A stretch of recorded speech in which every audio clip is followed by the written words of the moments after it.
The Indiana Fever, obviously, as I've said plenty of times, are suffering badly now with injuries. They're not only suffering badly with injuries, they're suffering badly with just incompetence from the whole front office, like from the coach to the GM. Heck, it's looking like the Pacers owner is just using the Fever as a damn tax write-off at this stage, just being ran that badly. But at the end of the day, there is one player who has, well, there are two players that have that ability to step up on the Fever, to really, really step up and look like all-stars. That's Aaliyah Smith and Aliyah Boston. Before we get on, if you guys are new to the channel, subscribe. We are trying to, we could actually hit 4,500 subscribers today. That would be absolutely insane if we could somehow manage to do that. Really appreciate all the support on the channel recently. But anyway, now let's get on to the video. Obviously, as far as fit with Clark, had her games mesh in the front court. Aaliyah Smith's game meshes a little bit better than Aliyah Boston's, but obviously of the three bigs they had, Figbenley's matched without question better. But this is now a time where I think Aliyah Boston has that ability, not even the ability, but she has the next month or so, because they're reevaluating Figbenley in 3 weeks. It's not like they're going to be guaranteeing she's back playing. It's unlikely she comes back playing. So they're reevaluating her in 3 weeks, and I think right now the pressure is all off Aliyah Boston. So I think people are probably not necessarily caring less about the Clark games, but the expectation for Aliyah Boston to be a 1A, 1B with Caitlin Clark isn't there. She could well be.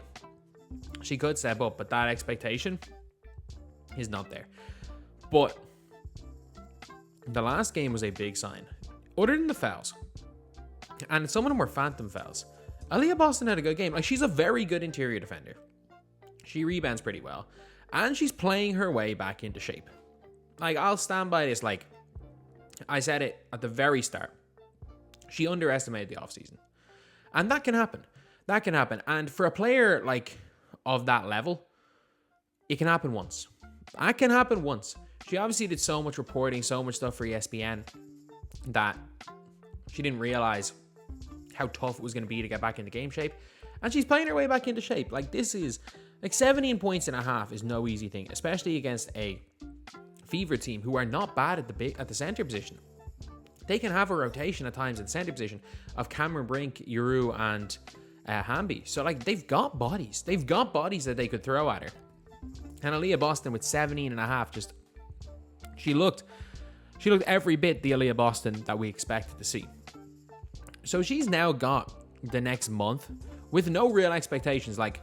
The fans that have crucified Aliyah Boston, they ran her off social media, those fans expect nothing from her now.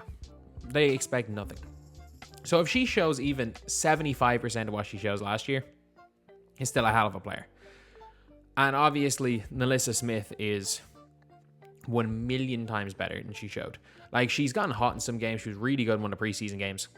And then, was it the Storm? I think it was the Storm where her and Clark went off, but she was looking really good as well.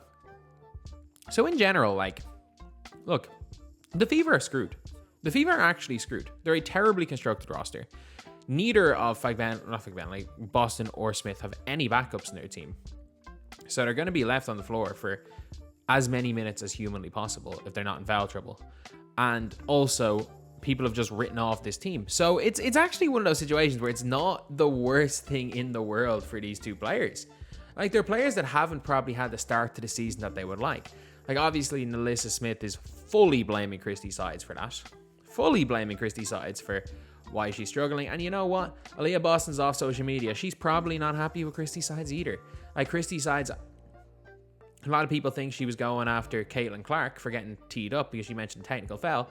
But in the last game, it was Aliyah Boston who was talking to the referees after the game. So maybe Christy Sides is going after Aliyah Boston. So it's not that it's a clean slate. It's just free hits. Every game that the Fever play right now is a free hit. They're not expected to win ever. And it's now at the stage where it's okay, cool, they're 1-7. 1-7 doesn't look that much worse than 1-12. They both look terrible.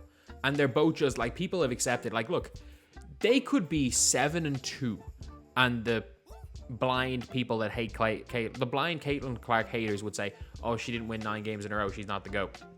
Like, one, nobody said that, and two, when we start judging rookies by how many wins and losses they have, then we're gotten into a... If you're judging a rookie by their wins and losses, you don't know basketball.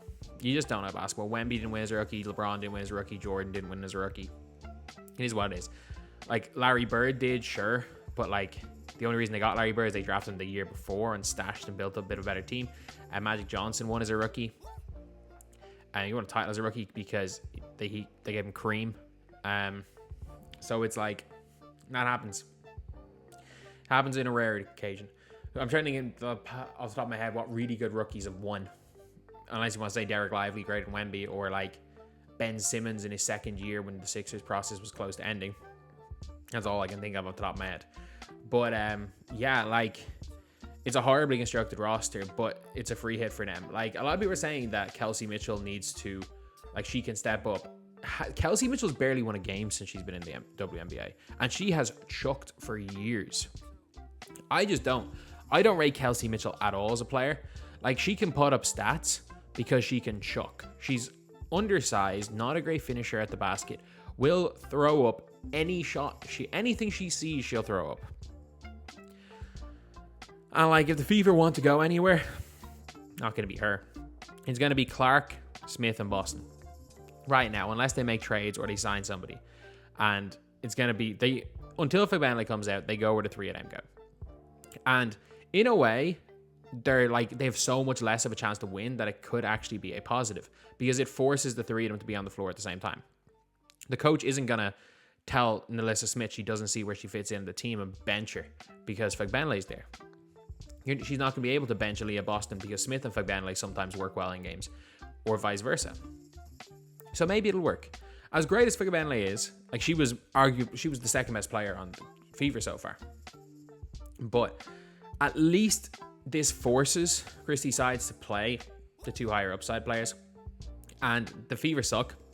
Everyone knows Fever suck. And, like, someone like Aliyah Boston has had such a bad start to the season that there's no expectation. So every single game is a free hit. And I think it is, like, she needs to step up.